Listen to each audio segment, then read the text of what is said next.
I would say that we are very well respected because of the high availability we get, so they've proven themselves to be excellent turbines over the years.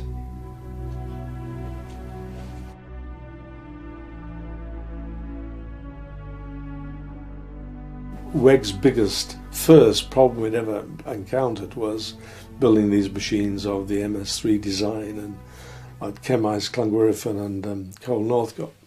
And it turned out, of course, we knew there were very windy sites, but Chemise being the windiest of them, Chemise Ridge, not far from Machynlleth, was a very windy site.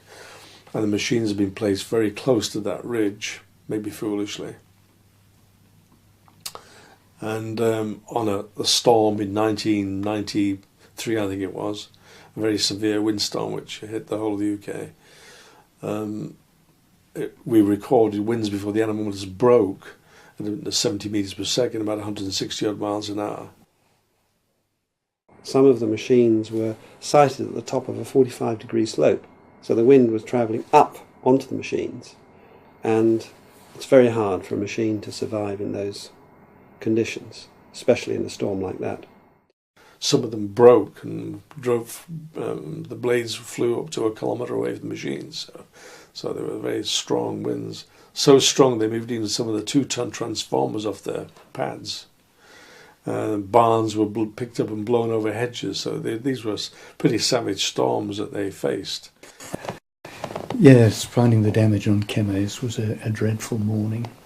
I think we had a phone call or two as people in Wales discovered bits of wind turbines that the rotors had disintegrated, and there were bits of wind turbine blade on the ground close to the turbines. We all wondered how this could possibly happen.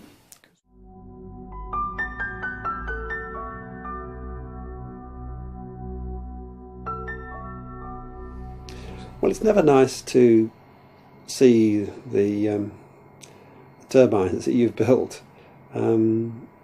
see some of them damaged. So it wasn't a pretty sight. So there was basically a problem with the design which needed finding out, and unfortunately it was big time damage rather than just 1 or 2. I mean, we could have found out the problem with the pitch linkage on a rather softer basis, and that would have been less traumatic. In my opinion, probably they should have gone the route of the MS3 400, which had 2 yaw motors, which gave added strength to the yawing operation. These turbines can get blown off wind quite easily.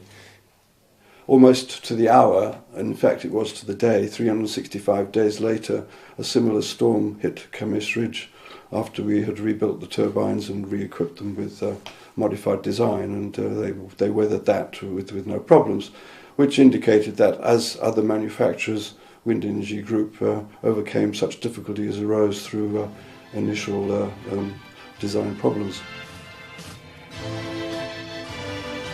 The new WEG 400 takes the potential output to 1.5 million kilowatt hours per machine per year, saving the equivalent of burning 600 tons of coal and avoiding the release of up to 1,500 tons of harmful carbon dioxide. Every company has had its turbine accidents. I mean, I don't believe there's any company who hasn't had some problems with their turbines, and we were no different. We had a problem at Chemise. We got the team together and we fixed it, and I think we got a certain amount of credibility because we had fixed it. Our problem always was, where's the next market? And what we did after Chemise was to look at further developing that machine, that 2-bladed machine. So we stretched it first to the WEG 400 and then 500. So we had a 500 kilowatt version of the MS3. But we were also becoming aware of the problem of noise with some of the European markets that were going to make it difficult for us to sell our 2-bladed technology into those markets. I thought there might be a way of developing a 3-bladed machine that would be substantially cheaper, and that was really the basis of the MS4. The MS4 was not a follow-on from all the development that went before. It was a bold approach to establish a ultra-lightweight turbine, which arguably was going to cost a lot less to build. The MS4 was a very innovative machine. It was downwind, it had flexible blades, it had a nacelle that was able to rock. The idea was to reduce loading, and if you can reduce loading, you can reduce weight, and if you can reduce weight, you reduce cost, and you have a three-bladed machine that is potentially more cost-effective. The three blades were flexible to the extent that in very high winds, the blades would shed load by flexing to the extent that they were avoiding wind, as indeed the branches of trees do. This was a very, very innovative machine. It worked, it did reduce the loads, but we found that the engineering of the compliance, the flexibility, wasn't so cheap. And we could see that an awful lot of work would have to be done to cheapen that machine and make it competitive. One thing that characterised that whole mid-90s period was that the UK market didn't really develop. Every time there was a wind farm application, it would be called in for public inquiry. That would cost £250,000 and delay you 2 years. You couldn't survive in a regime where the home market was so sporadic. And so this is really the thing that led to WEG actually folding up and being sold in 1998 to a company who were then taken over by Vestas.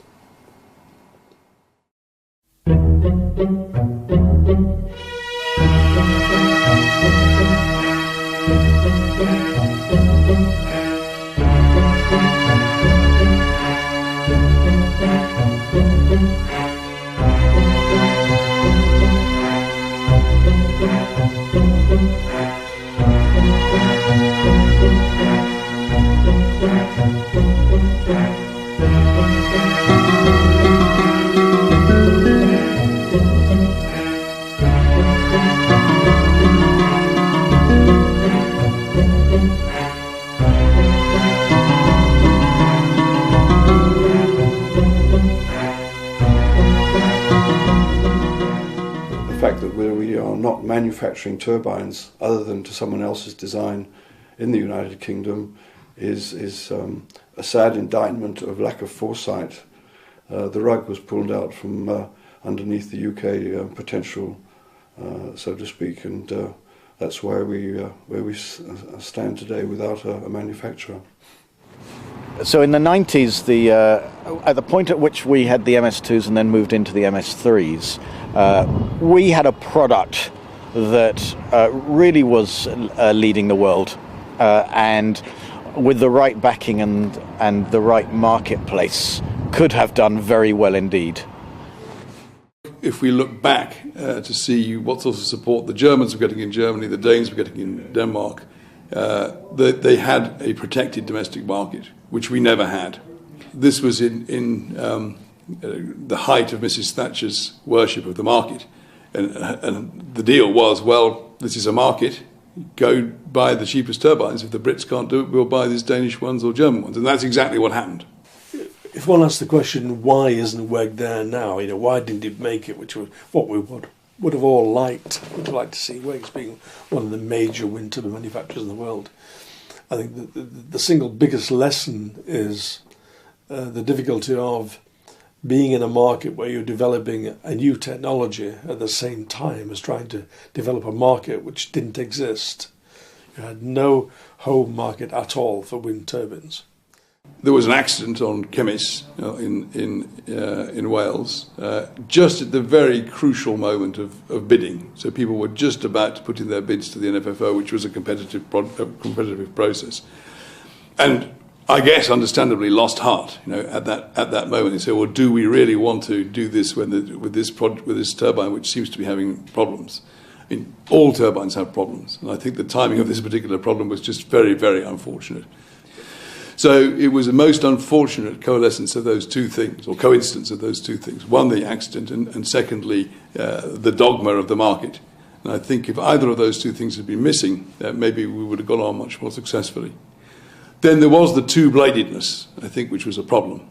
So I think it's now changed if you look at very big turbines, but small to medium-sized turbines do appear to jerk as they go around. If they're two-bladed, they appear to stop as they pass the tower.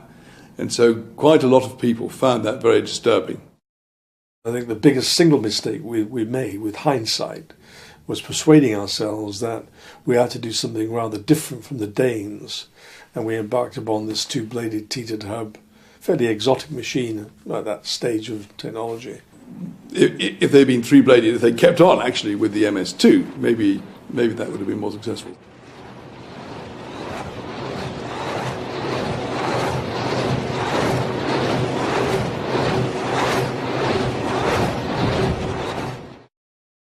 The legacy we're left with, not only do we have 100 engineers here on the island as part of a portfolio of over 1,000 engineers worldwide, but we've also got 600 guys and girls making blades, and we're capable of making 1,500 blades a year. That's somewhere around 800 megawatts of capacity per year, and I think that's quite something. One of our legacies was creating the initial body of expertise in this country.